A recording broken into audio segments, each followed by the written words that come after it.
Juntos na Seara com o pastor Alcione Tadeu.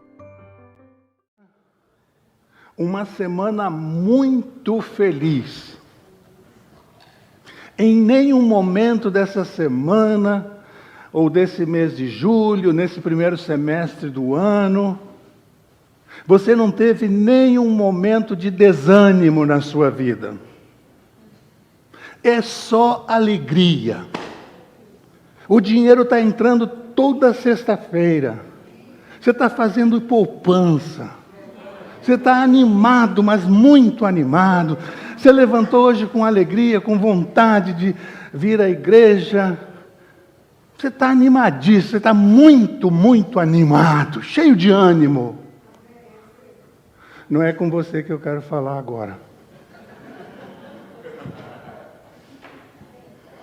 Guarda aí no seu coração toda essa euforia, toda essa alegria, todo esse ânimo, e que Deus continue te preservando assim. Eu quero falar hoje com você que está desanimado. Quem sabe, como Asaf, você esteja cansado de ser crente. Você está desanimado, você está partindo para uma amargura no seu coração, a ingratidão tem tentado entrar na sua mente, você está ranzinza, você não está entendendo muita coisa, você está realmente desanimado. Mas você veio à igreja, você veio ao culto, você veio buscar uma palavra. Então é com você que está sem ânimo para viver que eu quero conversar, que eu tenho uma palavra hoje de manhã. Então abra sua Bíblia comigo no texto de 1 Reis, lá no Velho Testamento.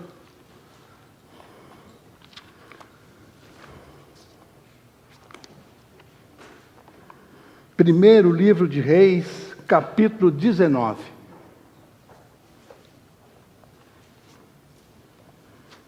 Quero falar com os desanimados da vida. Crente também fica desanimado. Crente também fica para baixo, sem entender muita coisa da vida. Então nós vamos falar sobre um personagem bíblico que passou pela experiência do desânimo. 1 Reis 19, 1. Ora, Acabe contou a Jezabel tudo o que Elias tinha feito e como havia matado todos aqueles profetas à espada. 1 Reis 19, 2. Por isso Jezabel mandou um mensageiro a Elias para dizer-lhe: que os deuses me castiguem com todo rigor, se amanhã nesta hora eu não fizer com a sua vida o que você fez com a deles. Elias teve medo e fugiu para salvar a sua vida. Em Berseba de Judá, ele deixou o seu servo e entrou numa caverna, caminhando um dia. Chegou ao pé de uma giesta, sentou-se debaixo dela e orou, pedindo a morte. Já tive o bastante, Senhor. Tira a minha vida. Não sou melhor do que os meus antepassados.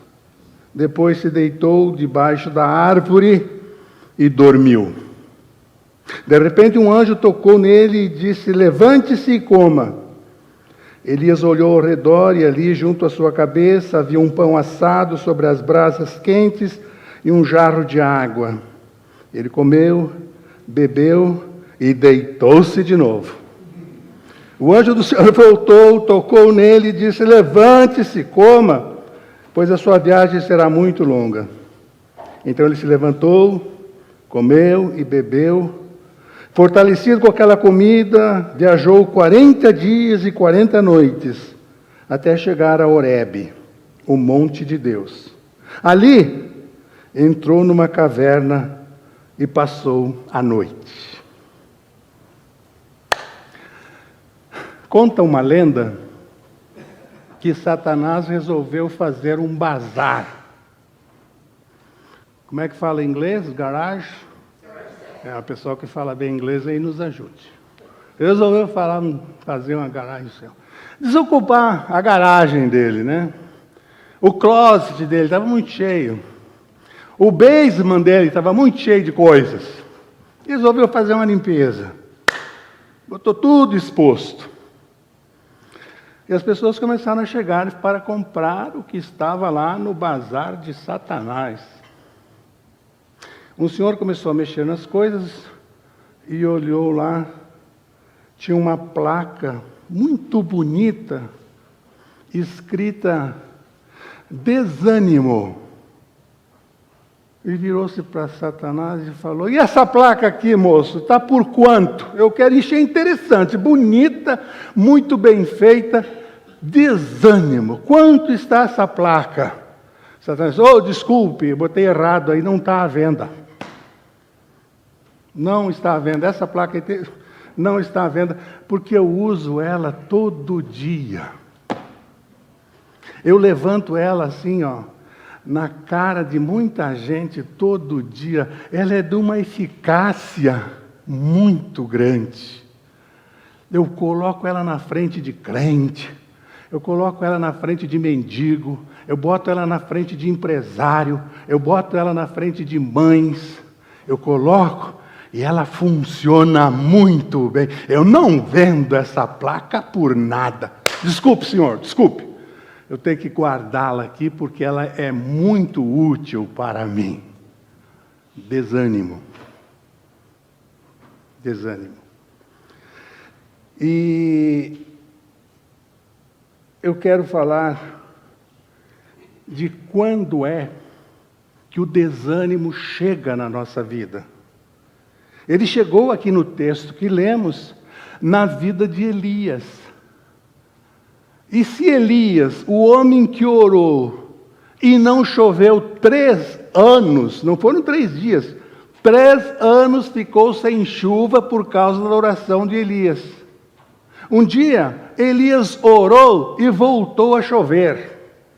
Uma oração respondida por Deus que controla o tempo. Vocês imaginem o quanto esse homem era cheio do Espírito Santo, o quanto esse homem servia a Deus, o quanto ele fazia a obra de Deus. Pois esse homem, esse profeta Elias, está desanimado. Teve um momento terrível de desânimo na vida dele. Como é que o desânimo chega na gente? Ele chega para fazer o quê na vida da gente? Meu irmão, o desânimo chega depois de uma longa jornada de trabalho sem descansar. Sem descanso.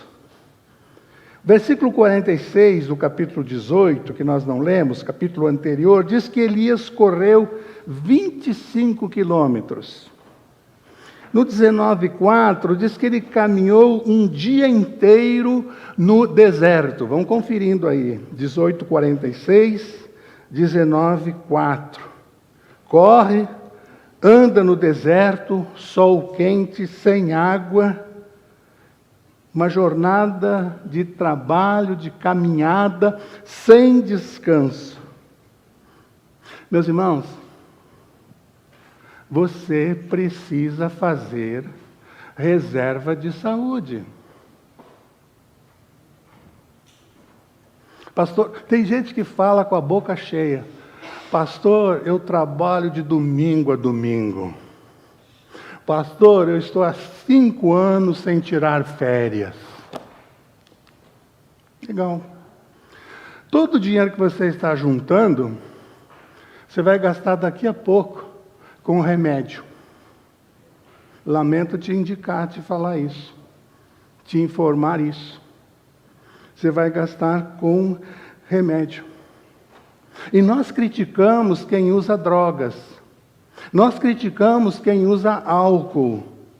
Nós criticamos quem não dorme, trabalha 14, 16 horas por dia e se orgulha disso.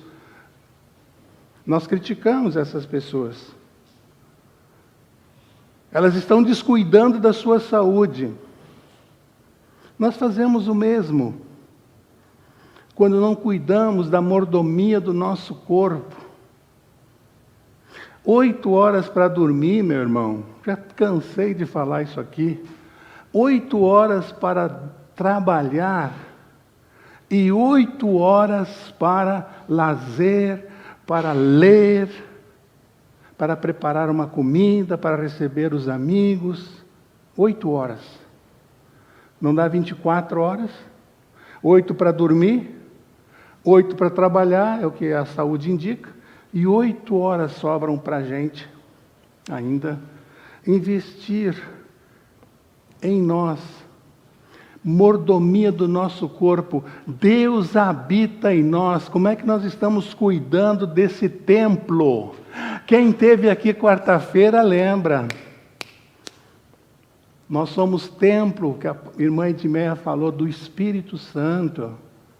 Como é que você está cuidando da sua saúde?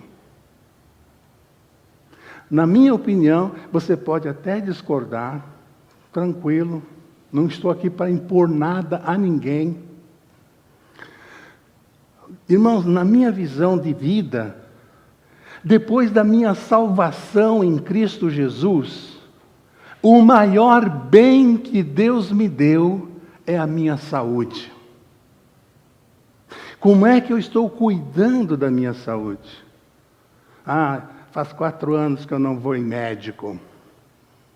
Quando for, poderá ter uma surpresa muito desagradável. Quando for. O desânimo chega depois de uma longa jornada de trabalho sem descanso. Eu costumo dizer para os amigos, para irmãos, na intimidade, que aqui nesse país a gente trabalha. A gente trabalha. A gente trabalha. E se sobrar algum tempo, a gente trabalha. Cuide.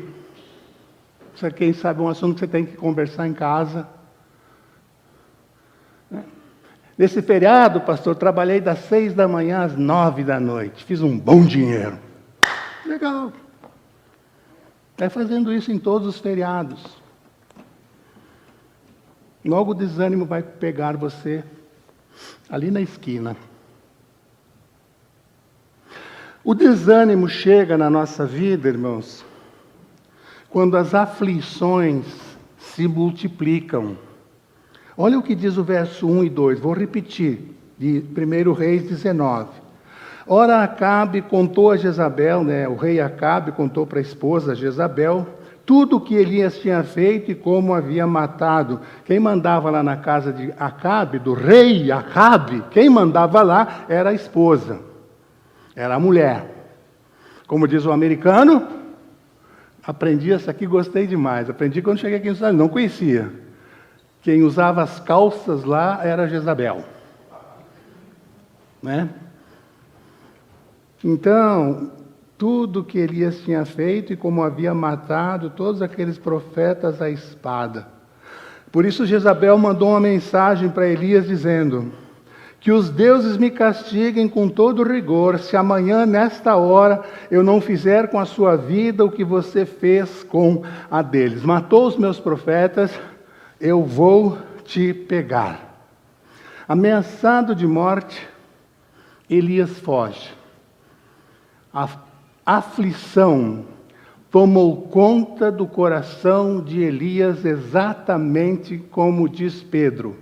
Elias era um sujeito, era uma pessoa sujeita às mesmas tentações, às mesmas lutas que nós. Pedro, na sua carta, falando de Elias, diz isso. Ele está ameaçado de morte. 3 homens pediram a morte na Bíblia: Moisés, Elias e o profeta Jonas. Deus não atendeu a oração de nenhum deles. Sabe por quê, meu irmão? Sim, você já fez essa oração. Pediu a morte. Elias fez essa oração. Porque quem dá a vida e tira a vida é Deus. Então, não pensa que você vai dizer para Deus o dia que você quer morrer. Não desafie a soberania de Deus. Isso está na economia, no controle de Deus. O dia que o salmista diz, Davi diz que tu me viste quando eu fui preparado, quando eu fui no ventre da minha mãe, foi tecido no ventre da minha mãe, tu já sabias, Senhor. Então ele já sabia. Já sabia. E agora, o dia da nossa partida desse mundo, então não adianta orar para morrer, tá?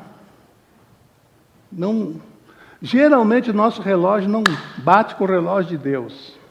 Deus tem. Nós estamos numa fila, cada um com a sua fichinha na mão, e o número da fila, o nosso número lá na fila, quem conhece é Deus. E aí, de repente, Ele manda chamar pelo número, só para a gente ter uma ideia. É Ele que controla. Irmãos, o desânimo chega quando as aflições se multiplicam. É impossível, irmãos, evitar aflições enquanto aqui nesse mundo. Não queira fugir das aflições. Não tem como escapar. Aí eu me lembro de Paulo. Paulo passou aflições demais. Muitas aflições. E Paulo soube, irmãos, subjugar a carne com o espiritual de uma maneira fantástica. Porque como Jesus aconteceu com Paulo, queriam matá-lo de qualquer maneira. E ele, um homem rico, acaba perdendo tudo. Então, aflições e mais aflições. E ele fala lá, né, cercado de inimigos diariamente, e ainda tendo cuidado de todas as igrejas. Leiam a história de Paulo e as suas aflições. Mas ele diz lá também, porque para mim tenho por certo, Romanos 8, para você anotar aí, 18. Romanos 8, 18, Paulo diz assim: porque para mim tenho por certo que as aflições desse tempo presente não são para comparar com a glória em que nos há de ser revelada. Paulo está dizendo o seguinte aqui, irmãos.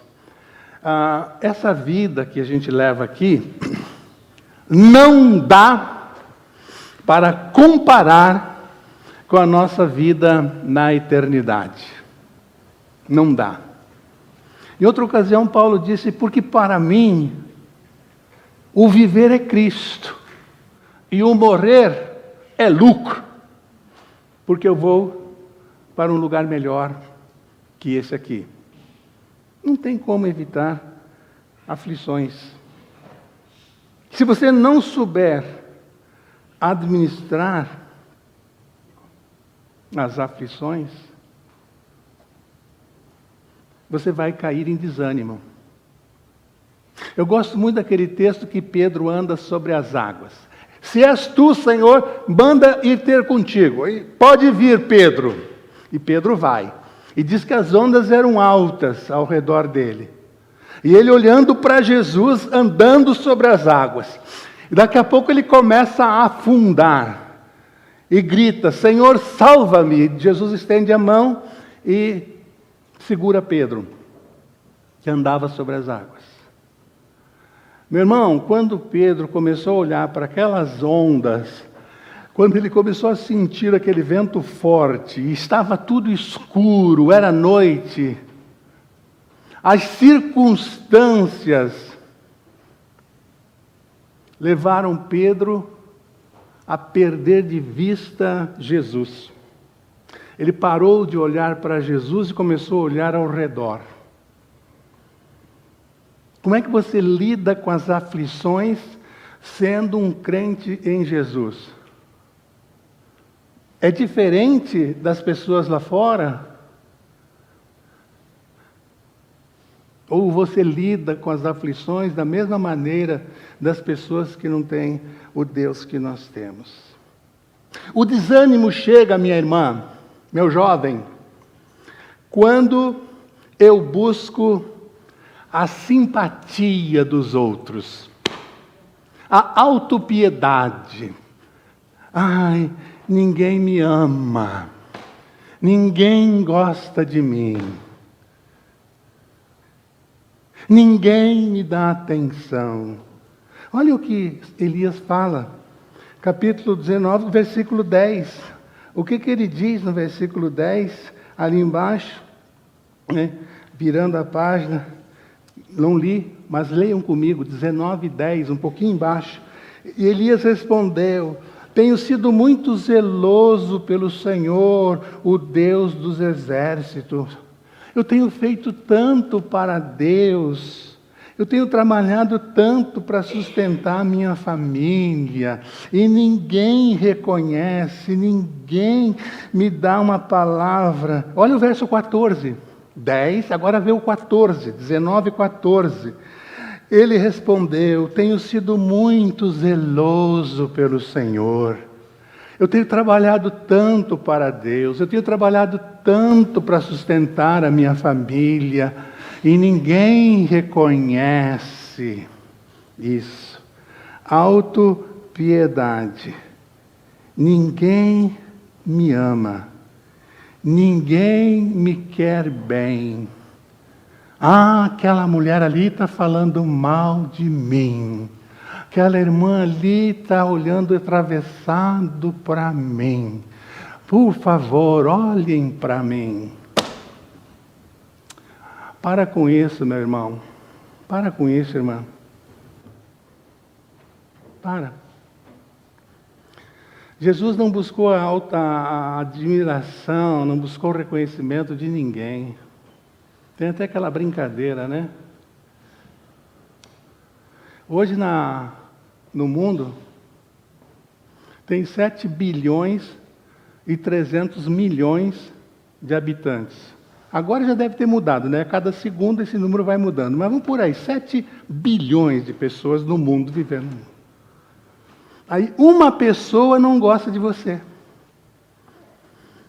Ainda tem quantos bilhões para gostar de você? Se a metade gostar de você, já são 3 bilhões e 150 milhões de pessoas. Ah, ela não gosta de mim. Ele não me cumprimentou. Autopiedade. Tenho trabalhado tanto. Irmãos, eu amo ler. Quando o desânimo quer chegar, bater na porta do meu escritório, eu amo ler Filipenses, a carta de Paulo aos Filipenses. Porque Paulo, quando escreveu aos Filipenses, ele estava preso. E sabem qual é o tema da carta aos Filipenses? Alegria. O tempo todo, alegria. Alegrai-vos. Outra vez digo, alegrai-vos. O homem preso, ele não via as circunstâncias, a prisão, o que eu acabei de falar sobre Pedro. As circunstâncias não conseguiam esmagar Paulo por causa do Deus que ele tinha.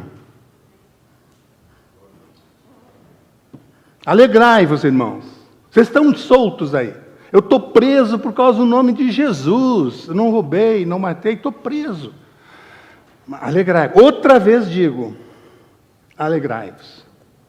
O que eu aprendi, irmão, sobre alegria na minha vida? Em primeiro lugar, eu aprendi que a alegria é uma dádiva de Deus. E que, em segundo lugar, a alegria é uma decisão minha. Eu decido ser carrancudo. Eu decido ser mal-humorado. Eu decido chegar em casa às 6h30 e chutar o cachorro. Eu decido. Eu decido. Alegria é uma decisão, é uma dádiva de Deus e é uma decisão que eu tomo em ser ou não ser. Aliás, a gente tem momentos de alegria. Nasceu um filho, conseguimos pagar a casa própria ou comprar a casa própria, conseguimos a nossa documentação. Então nós temos momentos de alegria nessa vida, nesse mundo. Momentos. Só que o crente não vive de alegrias pontuais, casuais. O crente vive em contentamento. Ele está sempre contente. É constantemente um coração agradecido. Crente vive em contentamento.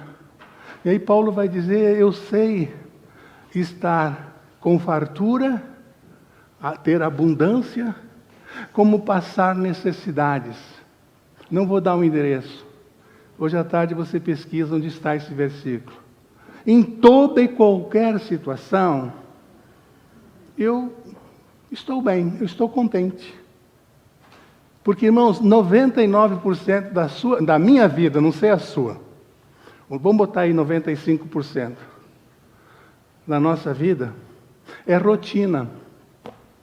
É rotina. Levanta, trabalha, paga a conta, dirige. É rotina. 95% da nossa vida é rotina. Entendeu? 90. Quando chega na sua caixa de correio um cheque de $1.000 de presente para você no Natal, é exceção. É exceção. Aí você tem um momento feliz. Aí você tem um momento feliz. Porque o 99 é rotina. E se eu não curtir essa rotina, não viver com contentamento nessa rotina, eu vou viver desanimado. Uma vida sem graça. Quarto e último, irmão. O desânimo chega quando eu não tenho um propósito na vida. Interessante. Quando você estuda a vida de Caleb, aquele que foi lá visitar a terra prometida, junto com Josué, com 85 anos que eles chegam na terra prometida, ele tinha 45 anos, ele foi lá com 45, passaram-se 40 anos no deserto. Quando Caleb está com 85 anos, Josué está fazendo a divisão das terras, quem vai para onde, cada tribo vai para um lugar. Caleb pega a palavra lá na reunião, chega para Josué e diz assim, eu quero as montanhas, onde moram gigantes. Olha. Não era para ele escolher uma planície, um lugar onde havia água, um lugar onde havia sombra. Porque com 85 anos, ele tinha ido lá na terra prometida, visto que era uma terra boa, voltou com esse relatório dele de Josué não foram aceitos, não foram. Não era para Caleb chegar lá e dizer, eu vim aqui, eu sabia que a terra era boa, Josué, segura aí, eu vou escolher a melhor porção da terra aqui para eu habitar com a minha família. Não. Ele pediu a pior parte.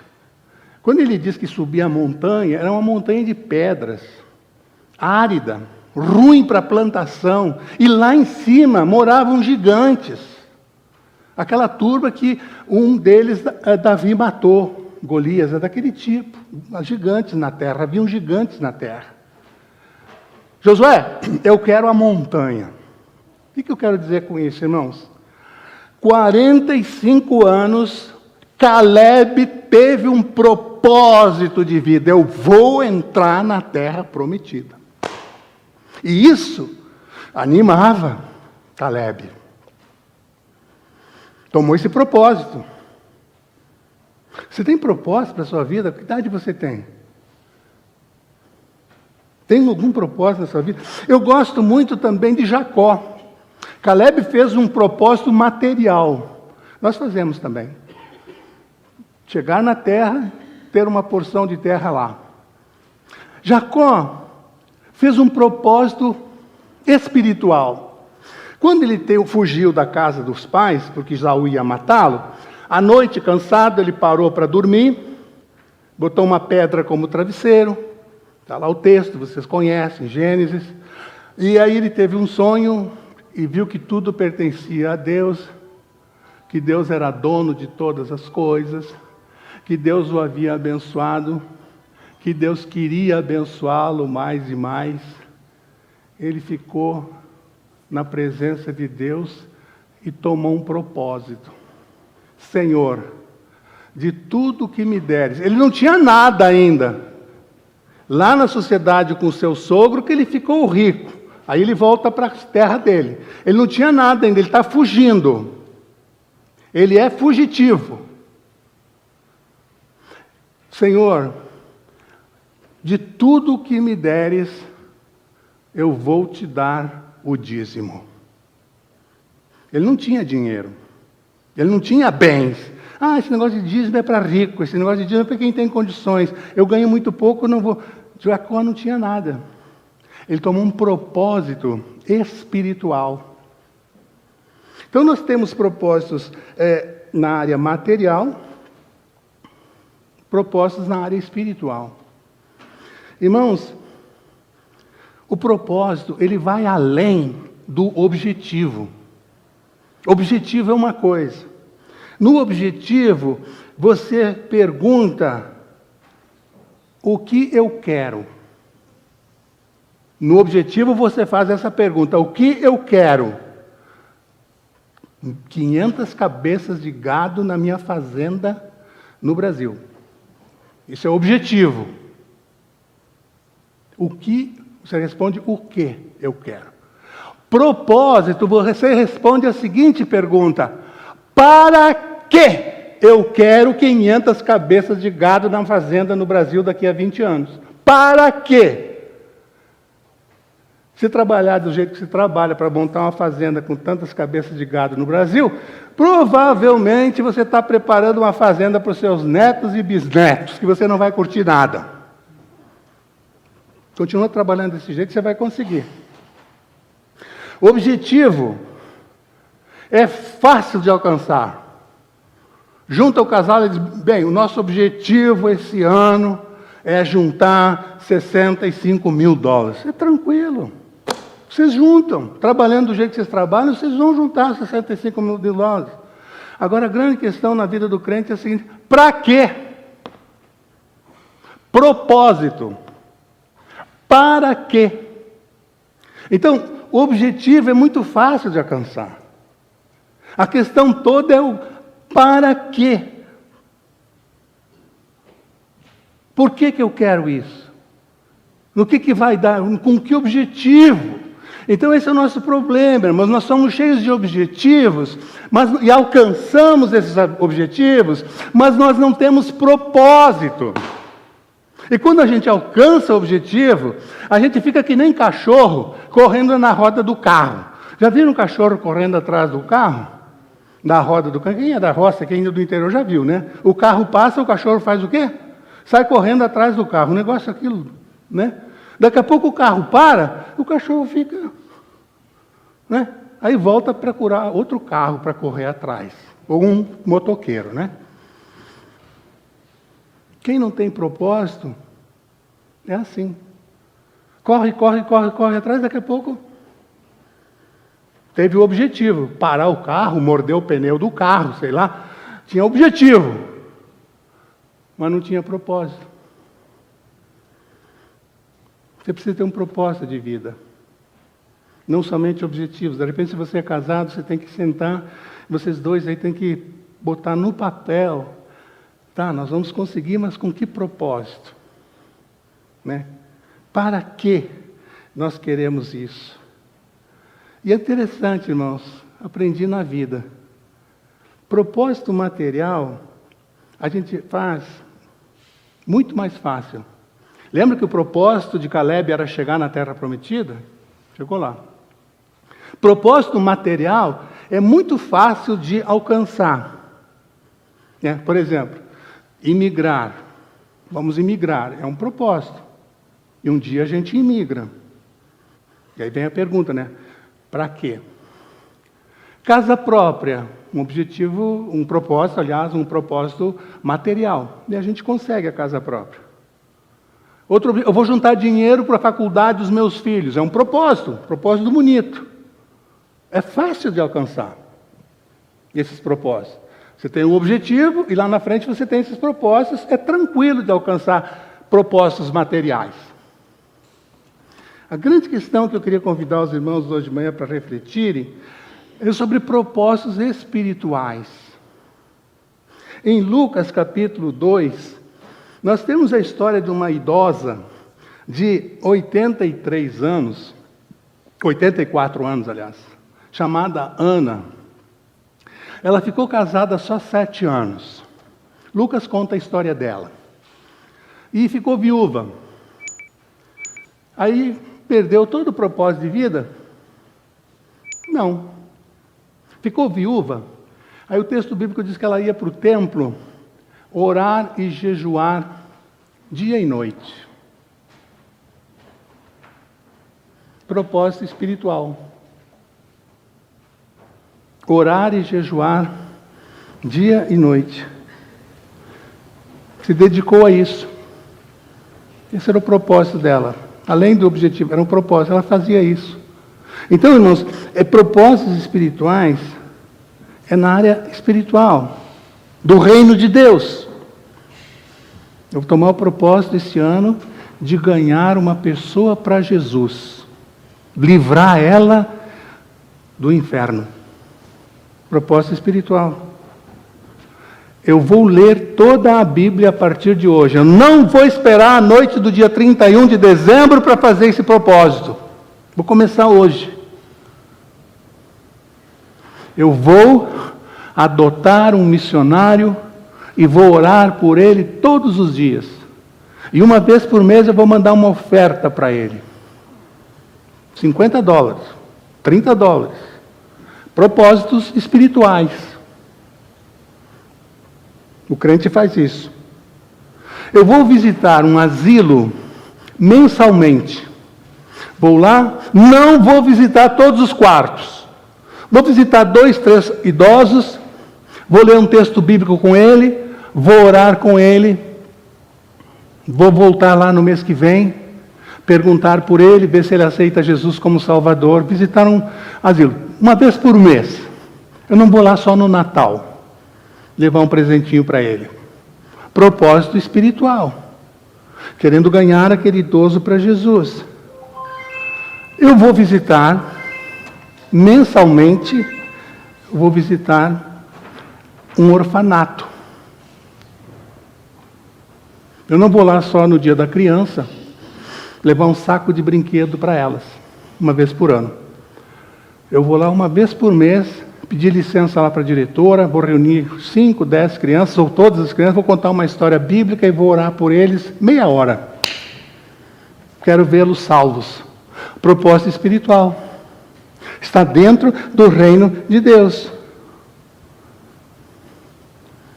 Perceberam a diferença entre propósito material, coisas materiais, e coisas espirituais? Ter propósitos espirituais na nossa vida?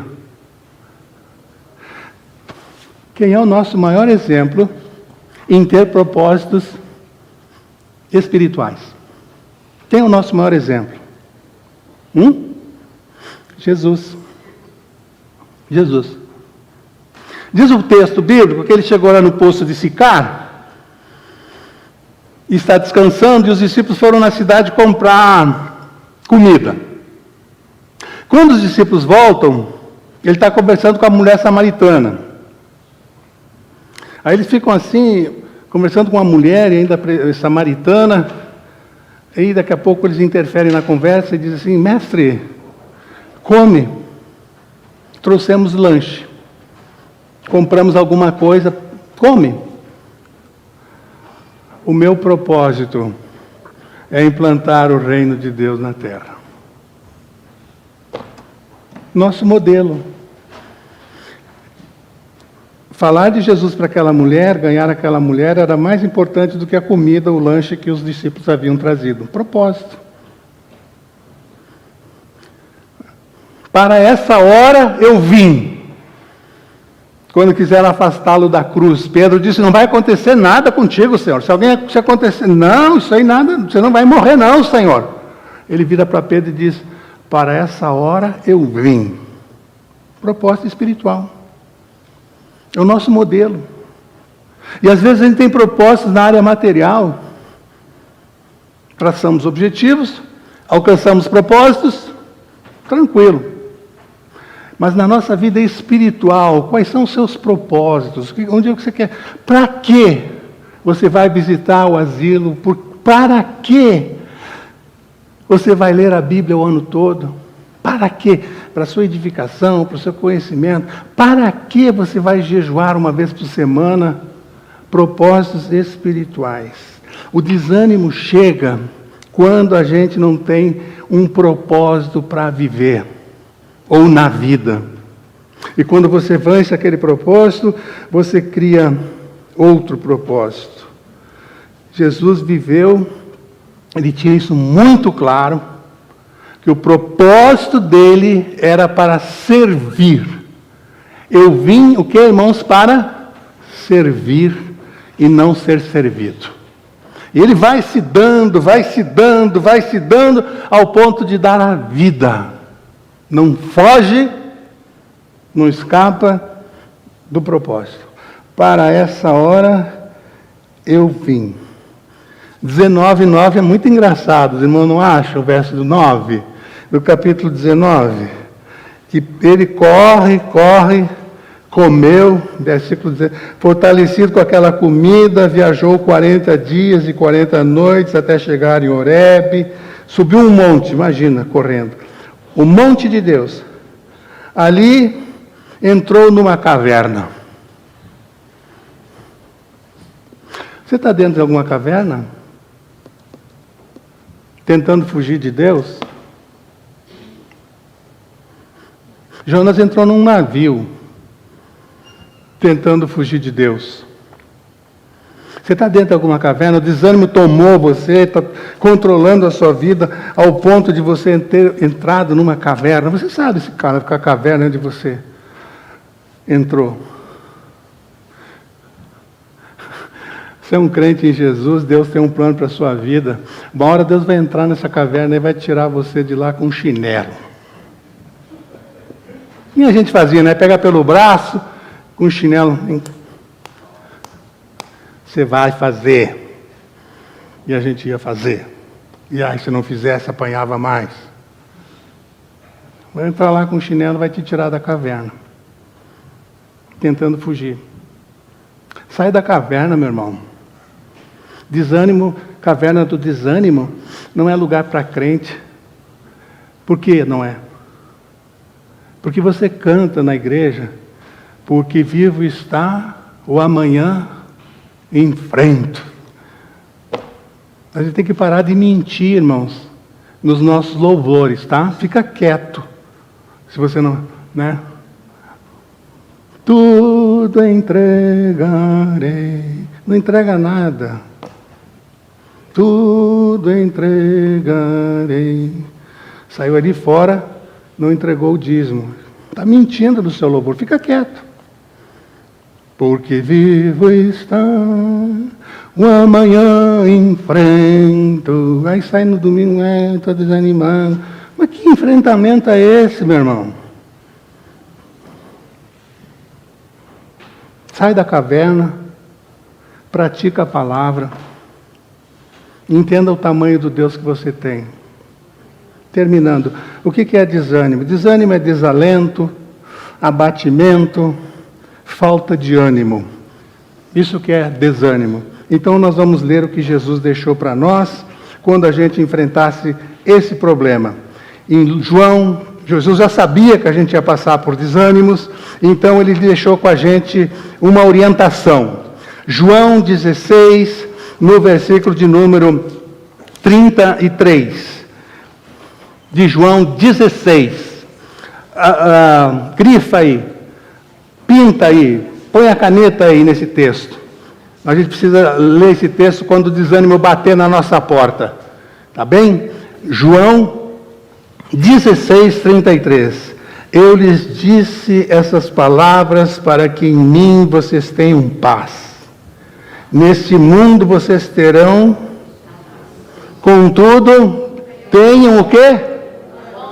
Bom ânimo. Por quê? Eu venci o... Esse é o nosso Deus, irmãos. Se esse não é o seu Deus, a gente está aqui perdendo tempo. Rasga a Bíblia, joga fora se esse negócio não funciona.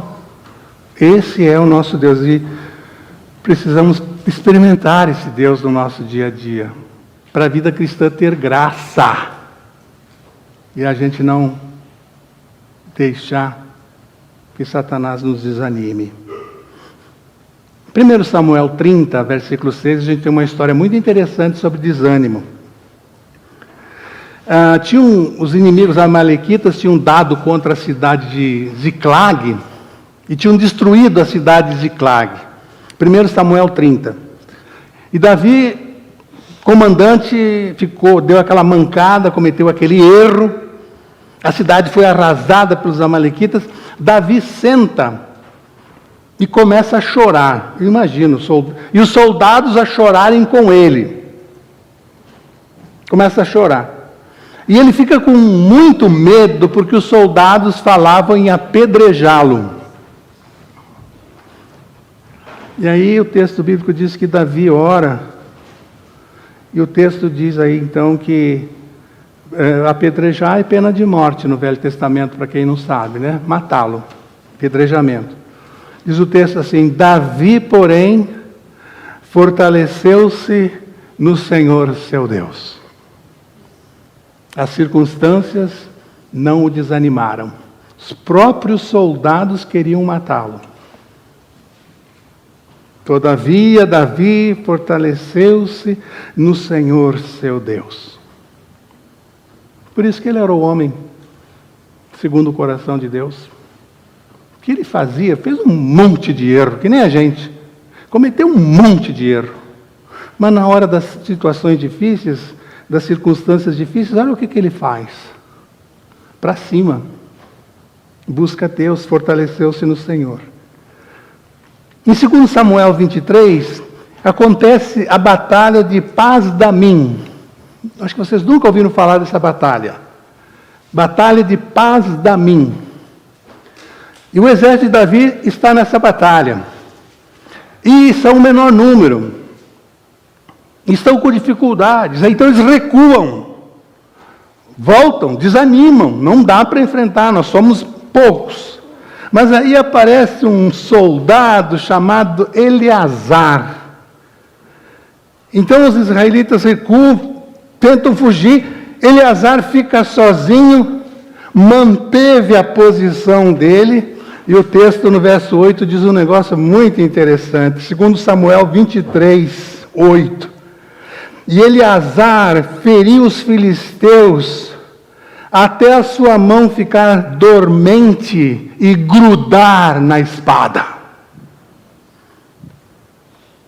Grudou, abriu a carne da mão de Eleazar e a espada cravou ali dentro da mão, da carne de Eleazar.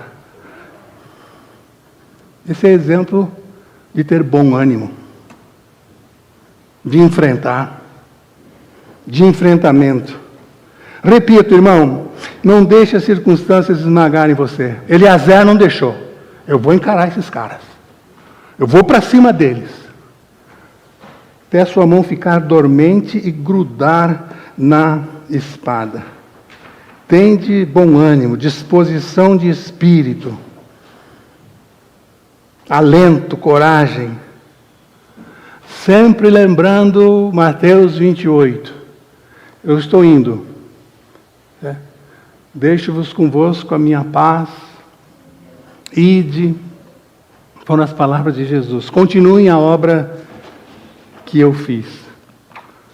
E Salomão na sua infinita sabedoria, a sabedoria dada por Deus, fala um negócio muito interessante em Provérbios 24:10.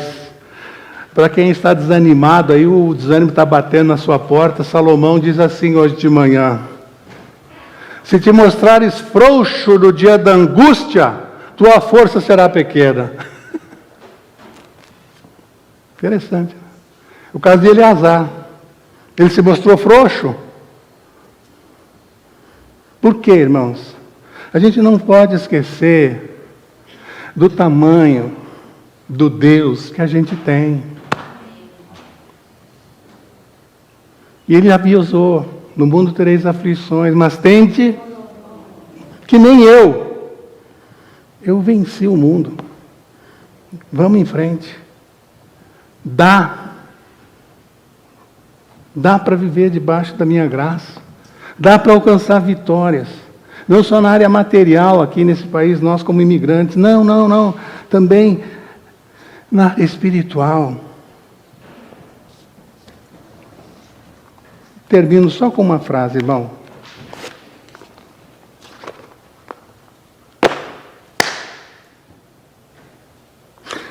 Crente desanimado é uma péssima testemunha do Evangelho. Vou repetir. Crente desanimado, que vive pregando desânimo, é um péssimo testemunho para quem não tem o Deus que nós temos. Que Deus nos ajude. Amém, irmãos? Oremos.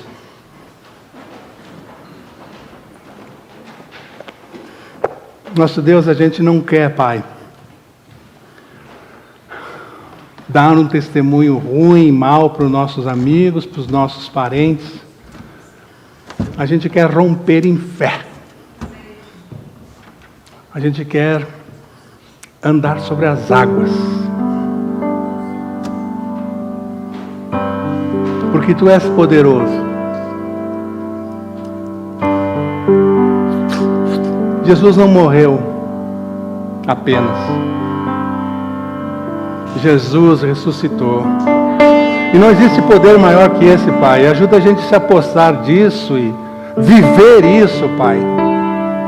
Chega, Senhor, da gente estar andando como cristão, cambaleando aí pela casa, pela rua, lá no nosso trabalho, Senhor, porque isso é um péssimo testemunho da fé e daquilo que nós cremos, ó Deus.